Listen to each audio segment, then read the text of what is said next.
Gandang araw po sa bawat isa, sa ating mga sumusubaybay sa ating nanambahan sa mga tahanan ay pagbati po.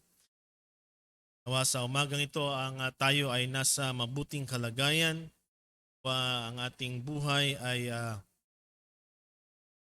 ah, magkaroon ng kagalakan na magpupuri sa Panginoon. Tayo po ay patuloy ang ating pagtatalakay o ating pagtingin sa sulat ni Pedro sa kanyang unang sulat. At nung makaraang linggo ay tiningnan natin ang pagbati ni Pedro. At tiningnan natin ang kanyang buhay mula sa kung saan sa noon na lahat ng mga bagay na disappointment, mga bagay na ah, kasalanan na nangyari sa kanyang buhay, ang mga bagay na ito ang um, makikita natin na sa kanya bilang nagsulat nito ay nakita niya din ang Panginoon na siyang pumipili ang nagtatalaga ng kanyang mga hinirang. At dito kanyang binigyan ng pagpapasalamat ang Diyos na siyang naghihirang ng mga taong dinadala niya para sa kanyang paanan. Makikita natin ang sulat na ito ay sinulat ni Pedro sa mga Hudyo na kung saan ay dumadanas ng kalupitan at pag-uusig sa panahon ni Nero. At itong sulat na ito ay para magbigay sa kanila ng kaaliwan at isang bagay na makikita nating pwede nilang panghawakan sa panahon na kanilang pinagdadaanan. Minsan pang basahin natin ang ating talatang tinitingnan sa umagang itong buhay na pag-asa. Yan ang title dito sa ating Biblia. Pero basahin natin ang mga talatang 3 hanggang 5. Purihin ang Diyos at Ama na ating Panginoong Hesukristo. Sa pamagitan ng kanyang malaking kahabagan ay muli tayong ipinanganak sa isang buhay na pag-asa sa pamagitan ng muling pagkabuhay ni Kristo mula sa mga patay tungo sa isang manang hindi nasisira, walang dungis at hindi kumukupas na inilalaan sa langit para sa inyo, na ang sa kapangyarihan ng Diyos ay iniingatan sa pamagitan ng pananampalataya para sa kaligtasan na nakahandang ipahayag sa uling panahon. Tayo po'y manalangin. Panginoon, sa muli kami lumalapit sa iyong trono ng biyaya at awa. Mingi Panginoon kami ng kapatawaran sa anumang mga karumihan, kasalanan na aming ginagawa na hindi kaaya-aya sa iyo. Dalangin namin Panginoon na yanda mo ang aming mga puso, ang aming isipan sa pakikinig ng iyong salita. Maging iyong lingkod Panginoon ay gamitin mo Panginoon. Nawa ang iyong purong salita ang siyang maibahagi sa mga makikinig ng iyong salita sa umagang ito.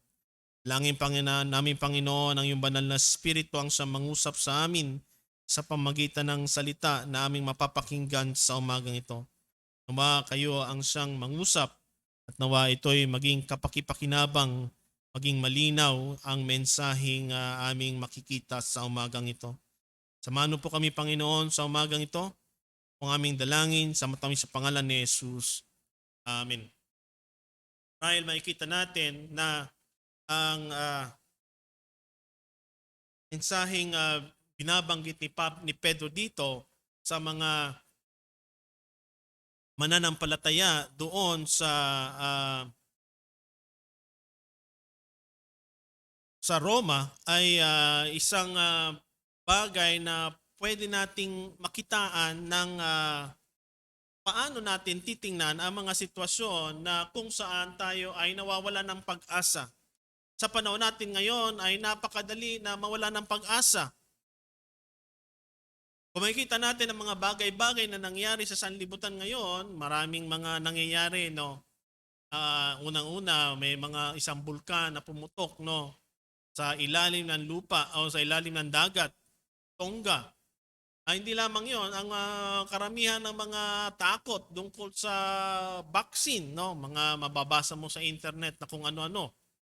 Hindi lamang yan, ang mga sitwasyon na nangyayari sa panahon natin ngayon. Ito mga bagay na ito ay nagdadala sa atin ng anxiety o yung agam-agam.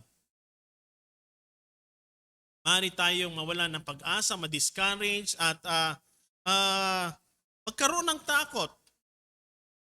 Sa, sa, sa mga taong sinusulatan ni Pedro, ang kanilang takot ay nanggagaling na sila ay uusigin ni Nero. Sapagkat nung panahon na yon ay dumating ang punto na kung saan ang mga mananampalataya ay naging sentro ng pag-uusig at persecution.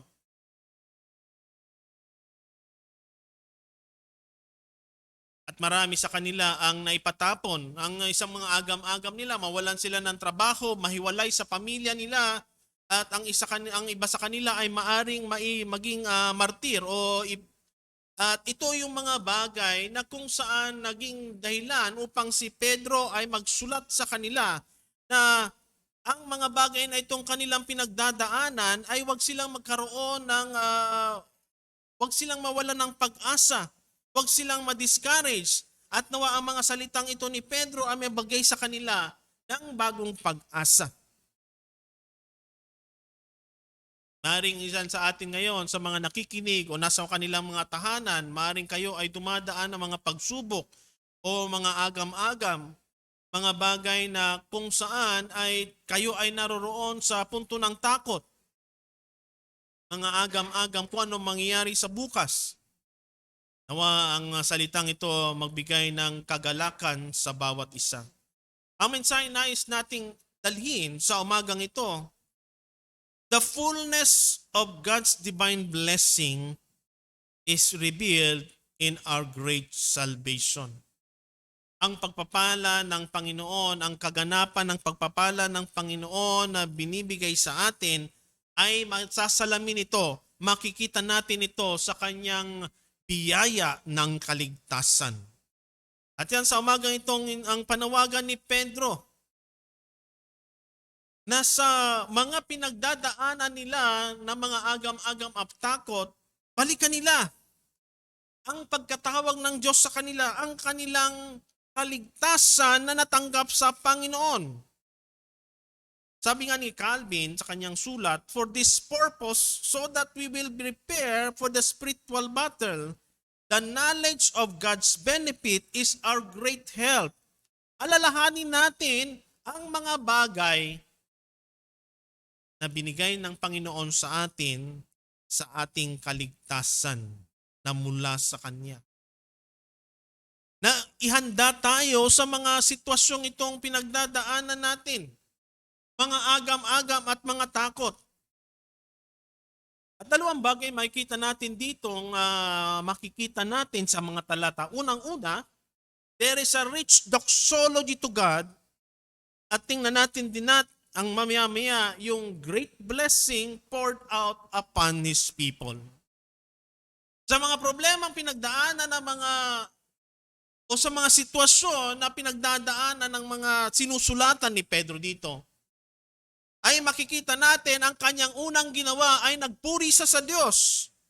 Purihin ang Diyos at Ama ang ating Panginoong Kristo. Sa mga pinagdadaanan natin, sa mga sitwasyon natin ngayon, ano ba ang ating tugon sa mga bagay na ito? Nagpapadala ba tayo sa mga problema ang nakikita natin o sa mga bagay na ito pinupuri natin ang Diyos? Yan isang bagay na makikita natin dito na sa lahat ng mga bagay na ito, ang unang ginawa ni Pedro, ang pinapakita niya, ang sinasabi niya o tinuturuan niya mga tao, ang mga mananampalatayang ito, na purihin ang Diyos. Purihin ang Diyos, ang Ama, ang ating Panginoong Kristo.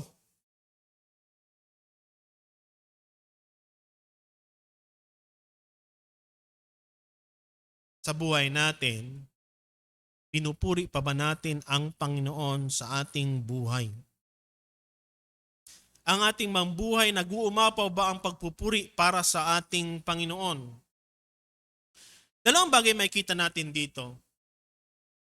Una, ano ang object nitong pagpupuri na ito?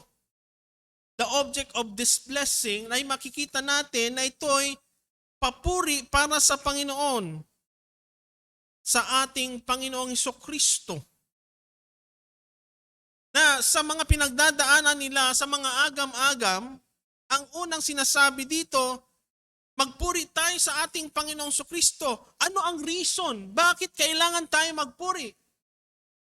Sapagkat siya ang nagbigay sa atin ng mga pagpapala mula sa kanyang habag, mula sa kanyang biyaya ng kahabagan. According to his great mercy, sa pamagitan ng kanyang malaking kahabagan. Totoo naman na sa ating buhay wala tayong magagawa sa ating sarili kung hindi ito'y mula sa kahabagan ng Diyos. Ipinapaalala sa atin na wala tayong magagawa kundi ang mga bagay na ito ay mula sa Diyos. Ang kanya mga pagpapala. Because of His great mercy, He started with praise. Dapat nating tingnan na sa mga makikita natin na ano ba ang mga bagay na nakapagsasatisfy sa atin. Si William Cotre, meron siyang sinulat na The Christian Great Interest. Sa kanyang libro, sinabi niya tungkol sa Panginoong, less would not satisfy, more is to be desired sa ating Panginoong Kristo. Ang sinasabi niya sa atin dito na anything less than Jesus Christ would not satisfy us for eternity. Ano mga bagay ba, pag tinignan natin ang ating sarili, ano ang mga bagay na nakapagbibigay sa atin ng kagalakan? Ito ba ay pang matagalan? Yung mga bagay ba na parang tingin natin ang yung ating mga pinagtatangkilik, ito ba ay nakapagbibigay ng kagalakan sa atin? Nakikita natin pag tayo ay may mga sitwasyon na parang gustong-gusto natin isang bagay, binili natin, na-enjoy natin ito for a long time, pero after a while, magsasawa tayo. Pero iba pag sa Panginoon, hindi mo pagsasawaan kundi patuloy mong hahanap-hanapin ng kanyang kagalakan mula sa kanyang binibigay na biyaya.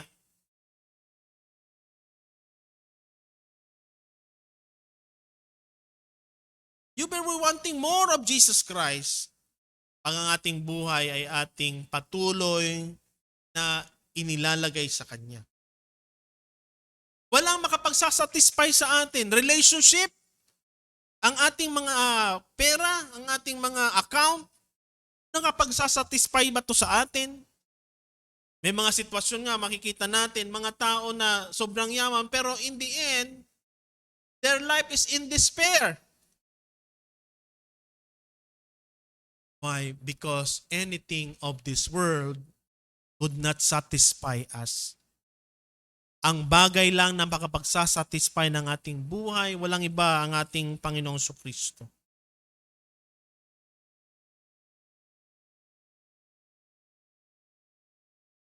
Dito pinapakita ni Pedro sa atin na ang ating Panginoon ang siya magsusupply sa atin ng ating pangailangan para mapagtagumpayan natin itong laban ng ating pananampalataya.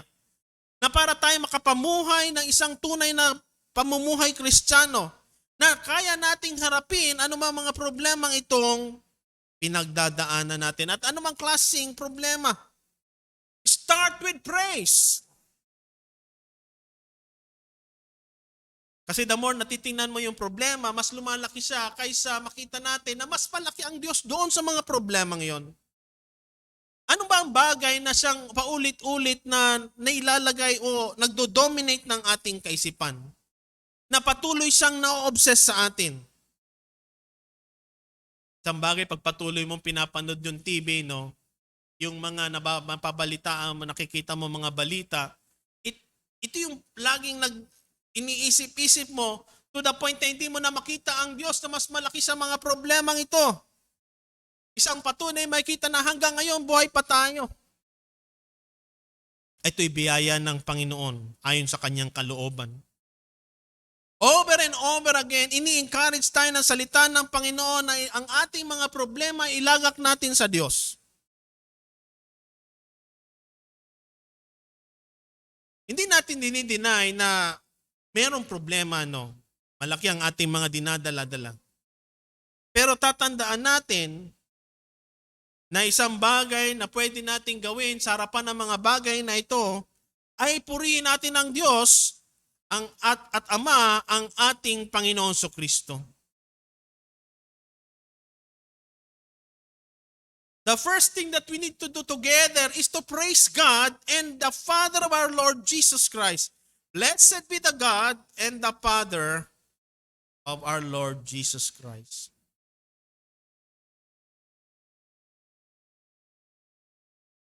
Alalahanin natin si Job, si Job. Anong nangyari sa kanya?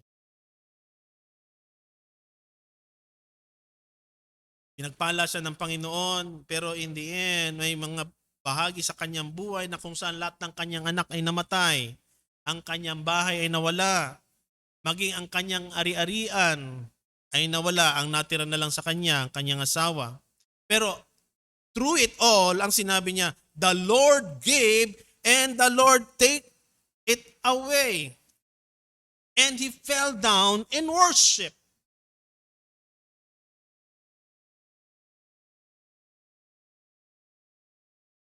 Are we also doing those things in the times sa mga buhay natin na tayo dumadaan ng mga problemang ito? Are we kneeling down to God with our knees? That He is bigger than the problem.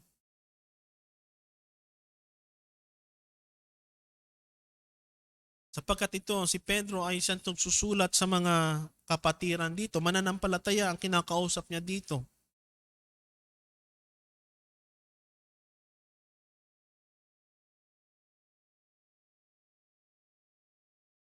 That we can praise God in whatever situation that we are in.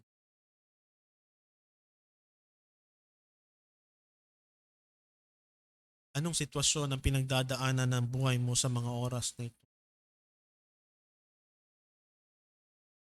May mga tao na nawala ng mahal sa buhay. May iba din na nagdadalamhati. May iba ay nawalan ng trabaho. May iba ay persecuted. May iba na hindi na nila mawari kung ano pang mangyayari sa kanilang buhay. May iba ay natatakot. At lahat ng bagay na ito na pinagdadaanan natin, we can praise God. We can always praise God, whatever situation. Maring may mga pagkakataon na tayo ay dumadaan ng mga pagsubok, mga kapigatian, problema, hindi natin maintindihan bakit ito nangyayari sa atin.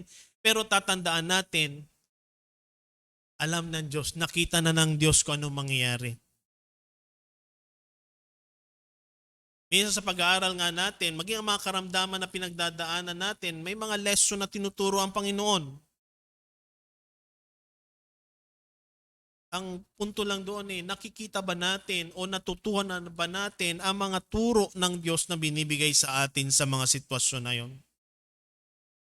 Sapagkat kung mahal tayo ng Panginoon, kaya tayo ay tinuturuan ng Diyos, pinadadaan, sapagkat para ma-exercise natin ang ating pananampalataya.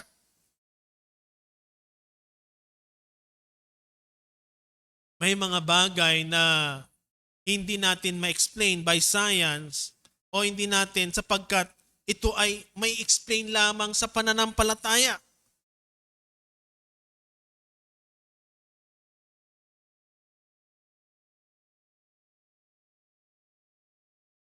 Pero lahat ng mga bagay nangyari sa mundong ito, ang Diyos ay may kapamahalaan.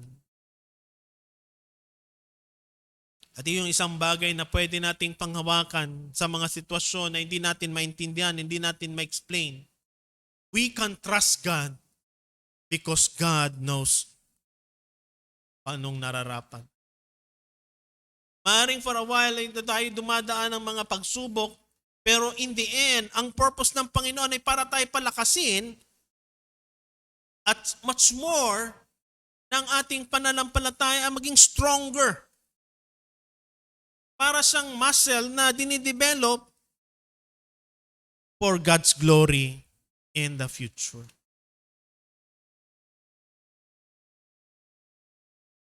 He started with doxology. The rich doxology to God. It is always time to praise our God. No circumstances in our life can undercut the worthiness of God to be praised at the least. And that is the beauty of it.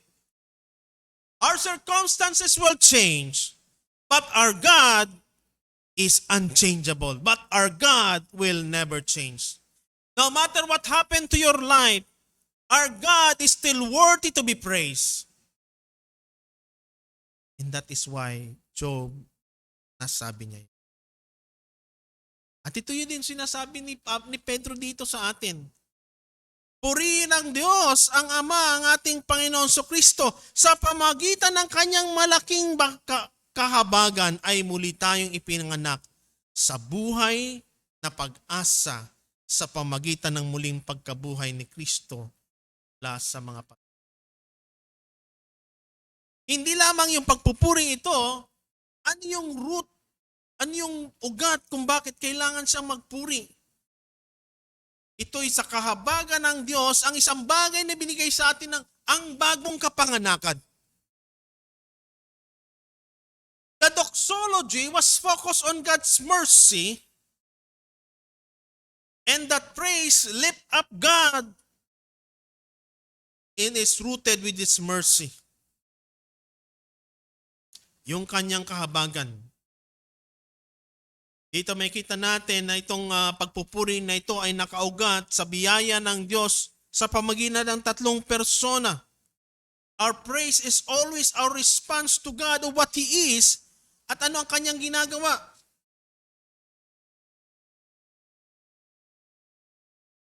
So, maaari ang tanong natin, how can a Christian praise the sovereign God in the face of trial, persecution, and suffering?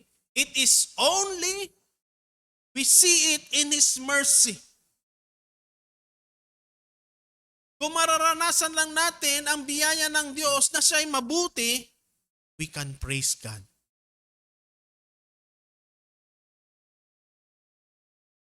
Maybe paraan upang idisiplita na tayo ng Panginoon because God loves us. Pag mga magulang ay dinidisiplina ang mga anak, how much more ang mga anak niya? Minsan mga pinadadaan tayo ng mga sitwasyon yun para ibalik ang ating isipan doon sa pinaka-importante. Mga bagay of eternal value.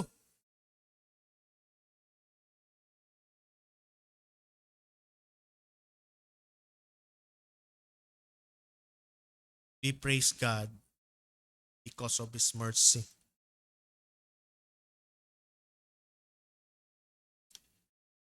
Isang bagay din makikita natin dito na ang biyaya ng Diyos, itong kahabagan ng Diyos sa Kanya mga tao ay nararanasan natin because Jesus Christ, death and resurrection. We have tasted that the Lord is good and we can look to the cross.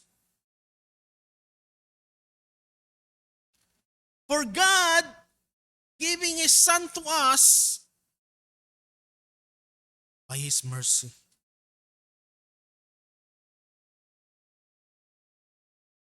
In-emphasize ni Pedro dito na itong kahabagan ng Diyos ay mapapakita sa atin, ay pinakita niya sa atin sa pamagitan ng pagbibigay ng kanyang anak na matay doon sa krus at nabuhay muli. Kaya pwede natin siya pagtiwalaan. Makikita natin ang kanyang kahabagan. Mapagtitiwalaan natin siya. Ilalagak natin ang ating kaligtasan sa kanya. Ito isang ground kung bakit natin kailangan ng purihin ang Panginoon. We can praise Him for His mercy and not only that, for the things that He has done for us.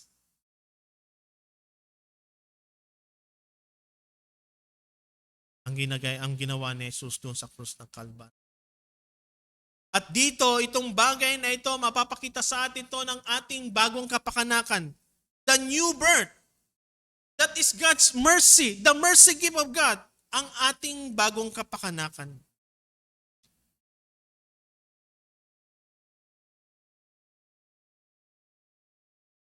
At mula sa bagay na ito, makikita natin ang kanyang mga biyaya. Una, ang pwede natin gawin ay purihin natin siya sa Diyos, sa kanyang kahabagan, sa kanyang ginawa dun sa krus. Pangalawang tingnan natin yung kanyang mga biyaya mula sa kapanganakan, mula sa kaligtasang natanggap natin. The blessing that God poured out upon His people. He raised us to a new life. Binigyan niya tayo ng bagong kapanganakan, ipinanganak sa isang buhay na may pag-asa sa pamagitan ng kanyang muling pagkabuhay, Yesu Kristo. Meron nga mga tao na ang pagtingin nila sa buhay Kristiyano na kailangan bago sila maging Kristiyano ay magkaroon muna sila ng panibagong buhay. Hindi natin kayang gawin yon. Ang Diyos ang tumatawag, siya nagbabago ng buhay. Kaya kapatid, kung ikaw ay nakikinig ng pamamahayag na ito, nais ng Diyos na tanggapin mo ang alok ng biyaya ng kanyang kaligtasan, pagsisiyan ng iyong kasalanan ng panampalataya sa Diyos. Doon nagsisimula ang panibagong buhay. Ang Diyos ang siyang nagbubukas ng ating buhay. Siya ang nagkukwikin ng ating puso, ng ating buhay upang mabago. Hindi natin kayang baguhin ang ating sarili. Hindi natin magagawa yung mga resolution na hindi ko nagagawin ito sapagkat ang Panginoon lamang ang siyang makapaggagawa noon sa buhay ng mananampalataya. Siya ang nagbibigay ng bagong kapanganakan, the new life, the new birth. Christianity is not making a new life, making a new start on life. It is receiving a new life to start with. Sabi na isang author. Tinatanggap natin ang biyaya ng Diyos sa siyang magbabago ng ating buhay sapagkat hindi natin kayang baguhin ito. At mula doon, siyang magbagawa ng panibago ng ating journey, ng ating pamumuhay sa bagong buhay. That is a gift of God from His mercy. At yun ang nais na ipakita ni Pedro dito, na ma-realize natin na ang Diyos ang nagbibigay nito sa atin na pakapagsisimula tayo. That our new life will flow from the heart of the merciful God, and our new birth is effected by the resurrection of Jesus Christ. He caused us to be born again through the resurrection of the Lord Jesus Christ from the dead. Binuhay niya tayo. Tayo'y mga patay sa ating kasalanan at ang Diyos ang nagbuhay sa atin. Sino mang magtiwala sa ating Panginoon ay binigyan niya ng kanyang offer of the gospel. para mabago tayo. Ang pinakabasehan natin doon, nagwagat ang Diyos ay namatay, nabuhay muli, at yun ay kanyang kahabagan. Ang kanyang kahabagan. Ito ay ipinanganak muli because of His mercy. Sa pamagitan ng kanyang awa. Kaya wala tayong pwedeng ipagmalaki sa Diyos. Hindi natin pwedeng ipagmalaki na tayo ang nagligtas ng ating sarili. Walang magagawa natin yon. Tanging ang Diyos ang pwede nating ipagmalaki sa ating buhay. Kaya nga ang unang-una natin, purihin natin ang Diyos. At itong pinare-realize sa atin ngayon ni Pedro, ang mga biyaya sa pagkatawag ng Diyos sa atin. Kaya pwede nating purihin ang Diyos sa kanyang mga ginawa, sa kanyang kahabagan, sa bagong buhay na binigay sa atin, sa bagong kapanganakan. Sa matagal na panahon na tayo'y patay sa kasalanan.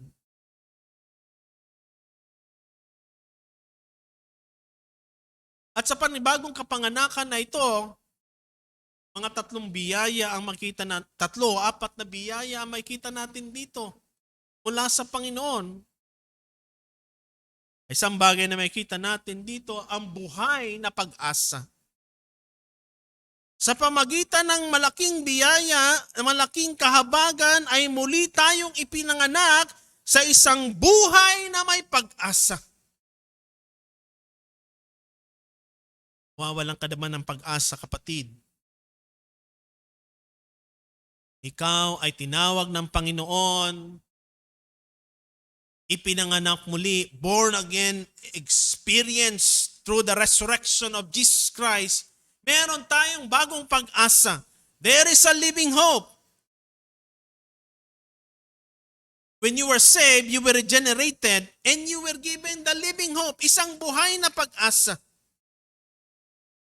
Mari hindi mo sana nakikita ngayon, pero tatandaan natin, pag tayo ay tinawag ng Panginoon, pinili tayo ng Panginoon, nakakilala na ng palatay sa Panginoon, meron tayong buhay na pag-asa sa Diyos.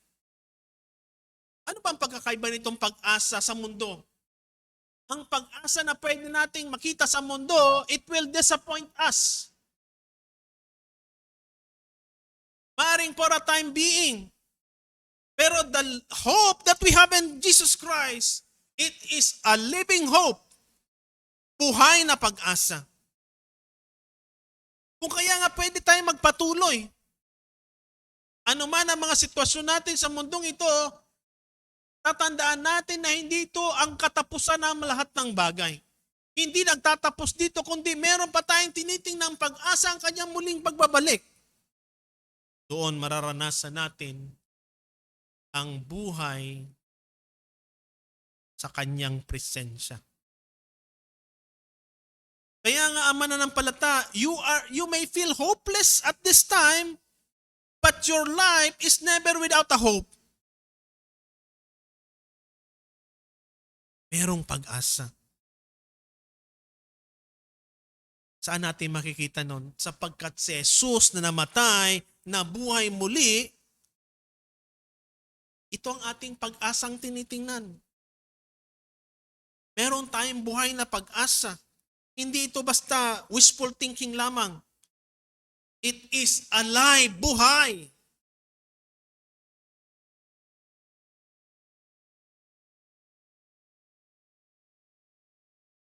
Kaya nga sa ating buhay, di ba may narinig tayo, habang may hininga, may pag-asa.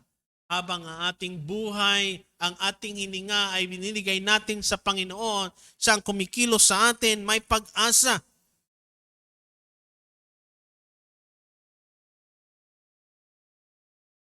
Kahit na sa panahong ito, nakakaranas ka ng kiramdam na walang pag-asa.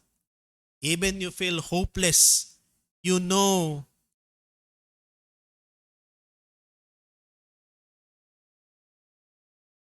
that what is our job is, Our job is to line up our attitude, our feeling, and desire with the truth of the reality that God, that we have hope in Him. Hindi lamang buhay na pag-asa ang biyayang natatanggap natin sa Panginoon, ano pa ang Kanyang binigay? Ito yung pinakamatindi. Meron tayong mana.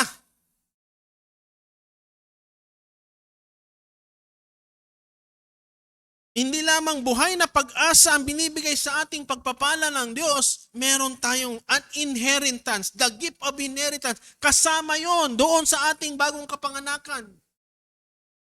Kasama yon sa biyaya nun. An inheritance. We were given an inheritance. Ano ba natin natatanggap ang mana? Diba? Usually merong isang kasulatan na ito ay imamana sa atin.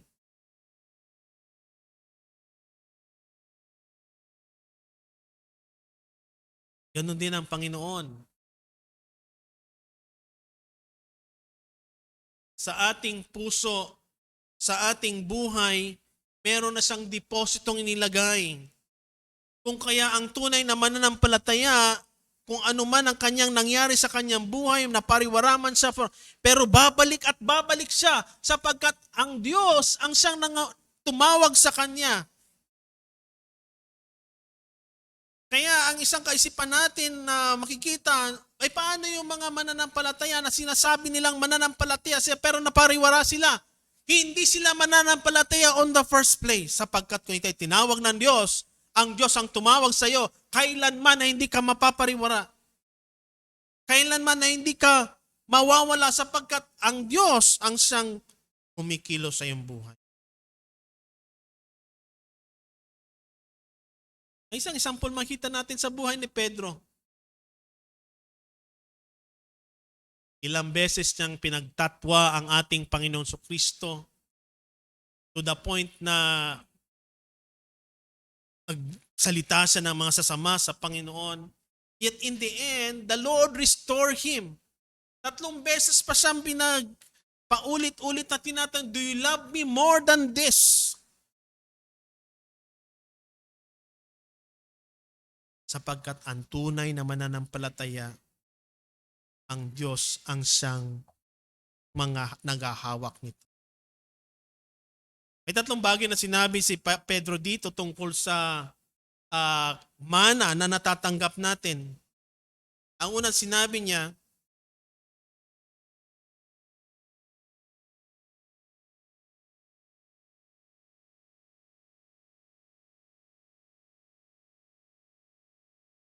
it is not perishable.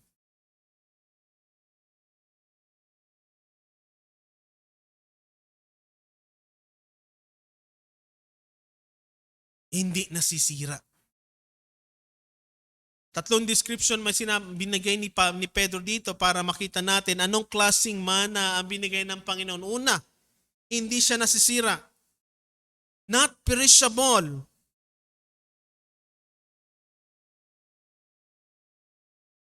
Kumpara sa buhay na nagpaparam, life is perishable, but the gift, the inheritance that God is giving us, it is not perishable, unperishable, hindi nasisira. Yung mga ari-arian natin, mga bagay sa mundong ito, maaaring siyang mawala, manakaw, makurap. Pero ang manang ito ay hindi kailanmang mananakaw.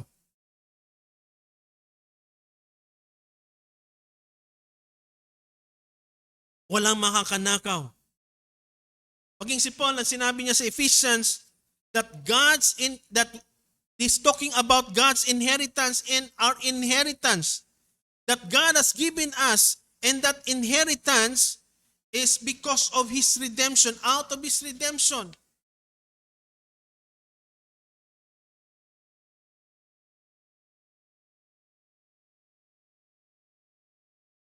Isang bagay na may kita din natin to, it is not defiled, walang dungis. Malinis. Ang pangatlo, hindi siya kumukupas. Not perishable, not defiled, not fading. And lastly, sabi dito, it was kept by God's power.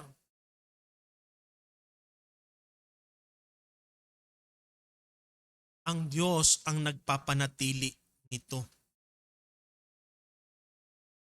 Walang pwedeng magnakaw. Walang pwedeng mag-agaw nito sa iyo.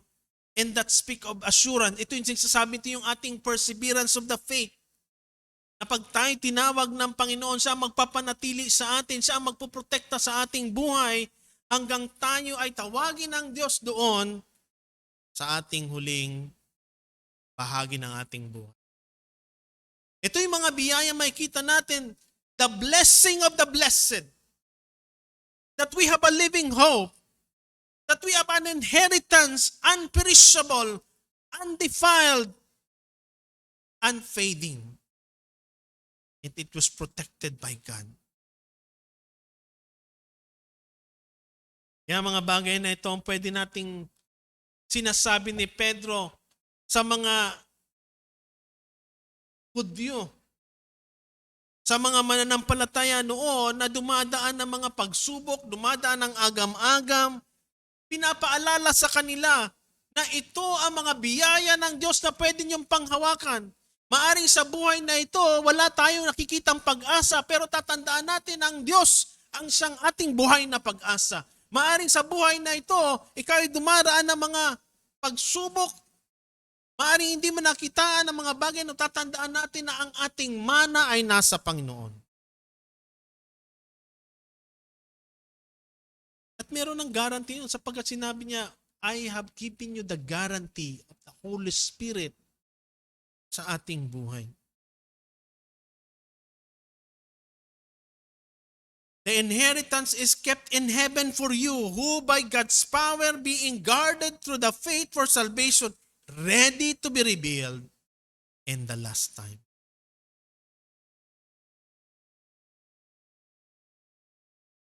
Ano ang bagay na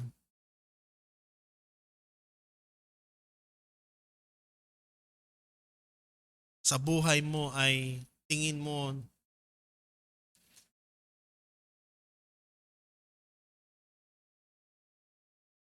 na nakakawalaan ng pag-asa sa iyo? Na tingin mo itong mga bagay na ito ang siyang patuloy na dinadala mo?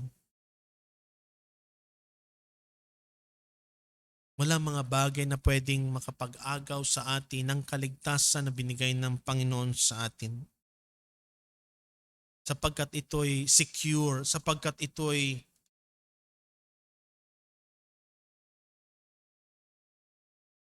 iniingatan ng Diyos para sa atin. So when you can face trials that you're going to face in this life, one thing that isang malungkot na mga bagay that many Christians go through life without fully appreciating all these benefits that God has given to them. They forget all these things at sometimes hindi nila ito ma-appreciate, hindi nila mapaniwala. Meron isang kwento na isang mama na namuhay siya sa isang lugar, no? Kanyang negosyo ay patuloy na bumabagsak at nais niya nang magkaroon ng panibagong buhay. Sabi niya, ibebenta ko na lang itong aking negosyo at iiwan ko na, magpunta ako sa mga ibang lugar upang magpanibagong buhay, panibagong trabaho at gano'n ang gusto niya mangyari. So, sumakay siya ng barko, pumili siya ng ticket, one-way ticket at para makapunta doon sa lugar na kung sa atin parang gusto niya pumunta ng ibang lugar sa probinsya, no? At sasakay siya ng barko. Along the way doon sa barko, meron siyang mga daladalang pagkain na konting-konti lang para sa kanya. So dahil mahaba ang biyahe, tinipid niya ang pagkain na yon hanggang sa nakita niya mga tao ay pumupunta doon sa kainan, no? Everybody on the boat was going to the dining hall, eating the nice meal at they were prepared for them. So siya, pagkakain na, pupunta dun sa sulok, kukunin niya yung mga dala niyang pagkain, squid o cracker at konting prutas. So lahat ng tao nandoon. Isang araw, yung isang waiter o doon sa barko, bakit hindi ka pumupunta doon sa dining hall? Sabi niya, wala akong perang pambayad eh. Ito, konti lang itong dala ko para lang makatawid doon sa ating biyahe. Meron ka bang ticket? Sabi niya. Oh, ano ba nakalagay doon sa ticket mo? Sa baba ng ticket mo. Kasi may mga ticket. Sabi niya, nabasa niya doon, all meals included. So 2 araw na siyang naghirap para doon na hindi siya kumakain, hindi niya tinitingnan ang kanyang ticket niya na doon pala sa ticket na yon kasama yung pagkain, kaya mga tao pumupunta doon sa dining hall para kumain. So tiniis niya yung mga araw na yon na hindi siya kumain ng napakasarap na pagkain sapagkat hindi niya alam. Dahil marami sa mga Kristiyano na ganito rin tayo namumuhay. Hindi natin nire-realize yung benefit ng mga pagpapalang ito na kasama sa kaligtasan na binigay sa atin.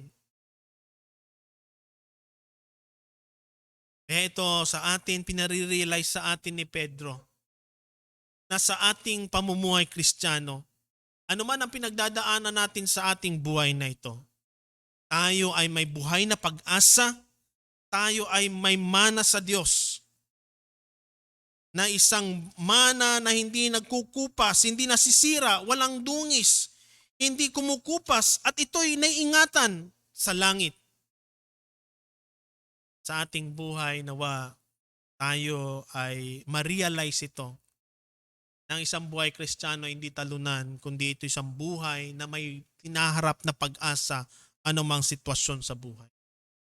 Kung ikaw kapatid, ang iyong buhay ngayon ay nawawala ng pag-asa, ang alok ng Panginoon sa iyo ay ang buhay na walang hanggan, pagsisiya ng iyong kasalanan at manampalataya sa Panginoon Jesucristo na siyang nagbibigay ng pag-asa.